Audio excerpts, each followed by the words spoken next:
मन में आया ये माननीय प्रधानमंत्री जी के जो डीजल पेट्रोल और मितव्ययी बनने का अभियान है उसमें तो शामिल है ही, खास करके स्वास्थ्य के लिए भी लाभदायक है।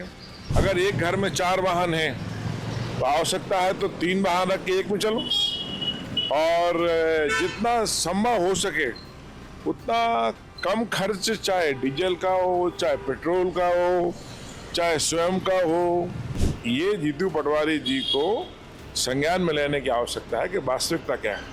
उन्हें आरोप प्रत्यारोप से बचना चाहिए और पार्टी को मजबूत करने में ध्यान देना चाहिए। प्रधानमंत्री नरेंद्र मोदी ने पेट्रोल और डीजल के बचत का संरक्षण दिया तो मंत्रियों ने अपने कारकेड के काफिले को छोटा करना शुरू कर दिया।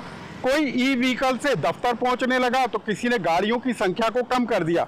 लेकिन आज हम आपको मध्य प्रदेश के एक ऐसे मंत्री से मिलवाने जा रहे हैं जो गाड़ी नहीं बल्कि पैदल ही ऑफिस जा पहुंचे।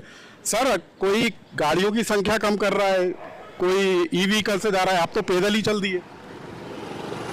आज मुख्यमंत्री सचिवालय में माननीय मुख्यमंत्री जी ने हमारे विभाग की समीक्षा बैठक आयोजित की थी। बैठक के बाद मेरे मन में आया कि क्यों ना आज वल्लभ भवन मुख्यमंत्री सचिवालय से होते हुए विधानसभा के रास्ते होते हुए क्यों ना अपने घर पैदल चलें। मन में आया ये माननीय प्रधानमंत्री जी के जो डीजल पेट्रोल और मितव्ययी बनने का अभियान है उसमें तो शामिल है ही, खास करके स्वास्थ्य के लिए भी लाभदायक है। मैं तो सबसे कहना चाहूँगा कि मितव्ययी बने और पैदल चलें और स्वस्थ रहें। तो सर, क्या सिर्फ आज ही के दिन के लिए भर है या आप आगे भी इसको अपनाएंगे, आगे भी नजर आएगा? देखिए, मैं वल्लभ भवन में लिफ्ट से जाता हूँ और पैदल आता हूँ, और अधिकांश मेरा रूटीन है। मैं अधिकांश समय खास करके जब बहुत जरूरी मीटिंग ना हो तो मैं वल्लभ भवन से बंगले और पैदल ही आता हूँ। सर, लेकिन आपको लगता है कि अब वाकई में पेट्रोल डीजल की बचत हो पा रही है? एक बड़ा कदम जो पीएम मोदी ने अपील की थी उसका असर नजर आ रहा है? देखिए, प्रधानमंत्री नरेंद्र मोदी जी जब भी कोई अपील करते हैं उस अपील पर असर ही नहीं, लोग उस अपील के लिए दिल से और दिमाग से अपने मन में उतारते हैं। जब वो जो भी कहते हैं देश के लिए कहते हैं, जो भी करते हैं देश के लिए करते हैं, तो ये तो अच्छी बात है ना, लोग खुश हैं। आज अगर एक घर में 4 वाहन हैं तो आवश्यकता है तो 3 वाहन रख के एक में चलो, और जितना संभव हो सके उतना कम खर्च, चाहे डीजल का हो, चाहे पेट्रोल का हो, चाहे स्वयं का हो। आज उन्होंने ये भी कहा है कि बहुत सारे ऑफिस अगर नहीं जाना चाहते हैं तो घर से ऑनलाइन जुड़े, ये भी अच्छा है। तो होम वर्क बहुत लोग कर रहे हैं। तो मैं समझता हूं कि प्रधानमंत्री के आह्वान का जब भी उन्होंने जो आह्वान किया देश के लिए, बहुत ही असर हुआ है और लोगों ने उसको स्वीकार किया है। सर, आपके पास भारी भरकम विभाग है, खाद्य एवं नागरिक आपूर्ति विभाग है, तो क्या आपके महकमे में भी, मंत्रालय में भी अफसर इसका पालन करेंगे? आपने कुछ अपील की है क्या? देखिए, विभाग में ही नहीं, मैं तो पूरे प्रदेश के अपने मित्रों से अपील कर रहा हूँ, सबसे अपील कर रहा हूँ। और मेरे अपील करने से जो होना हो ना होना हो वो तो अलग मामला है। मैं तो ये मानता हूँ कि प्रधानमंत्री की अपील का असर सब पे हो रहा है।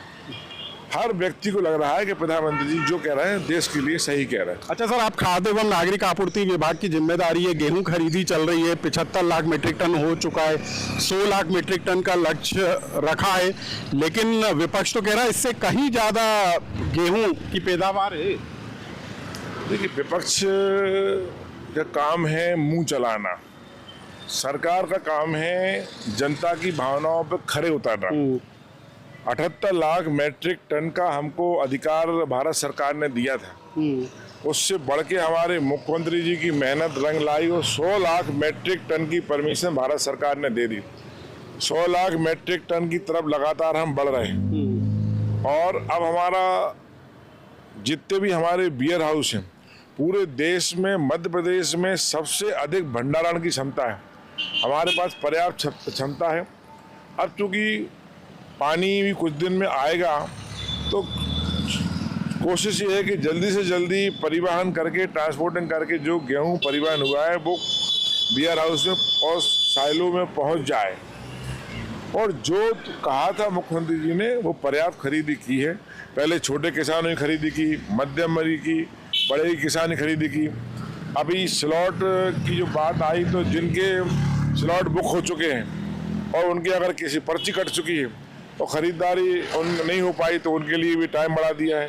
अब 23 तारीख से 28 तारीख कर दी है। तो ये किसानों की सरकार है, ये किसान वर्ष चल रहा है। हमारे मुख्यमंत्री डॉक्टर मोहन यादव जी किसानों के हितैषी हैं और किसान परिवार से किसानों को दुख दर्द समझते हैं। किसानों के लिए सरकार दिन रात खड़ी है। सर, मुख्यमंत्री औचक निरीक्षण कर रहे हैं, आप भी कुछ जगह पहुंचे थे, औचक निरीक्षण किया, तो आपको लगता है खरीदी? औचक निरीक्षण किया, जहाँ कमी पाई गई उसको पूरा किया।